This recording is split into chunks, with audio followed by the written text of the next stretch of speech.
O, pwede po kami po muna ay mamumundok ngayon. Bago tayo makarating doon sa aming pupuntahan, sasakay po muna tayo ng motor. O, pwede na po. Ito pong aking kasama ay medyo mahiyain sa camera. Oh. pero siya nagpapakuyot sa camera, di ba ga? Nagpapakuyot siya sa camera. Ayan na po, tatapos lang po ng piyesta dito sa amin, kaya bayan, may mga banderitas pa. Di ba ga? May mga banderitas pa sila. Sige, let's go. Punta na po tayo. Pwede na po tayo. Maglalakad na po tayo. Ay, malayo-layo pa rin pong lakarin ito bago tayo makarating doon. Pwede na po tayo. Nandito na po tayo sa ating pupuntahan. Pwede na. Nadating na sila. Di ba ga? Pwede na po tayo sa Hacienda ni Gracia. Una po naming na-meet ay yung mag-inang Kalabaw na malaki na yung anak. Ay, nadidi pa laki-laki na yung nadidi pa. Ano na ito? Parang ayaw na magpadidi ng nanay ay nagpipilit Aba. May gatas.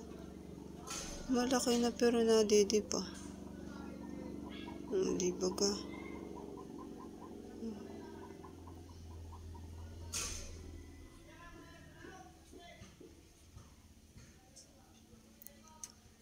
Sila po yung mga alaga ni Leonoling, mga kalabaw, may isa pang mas maliit pa. Nakakatuwa naman, bihira na lang ang kalabawan pwede po kami po yung magmumura na.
Tapos na po kami magmura, nakapanginain na, nakabusog na, kaya kami uuwi na.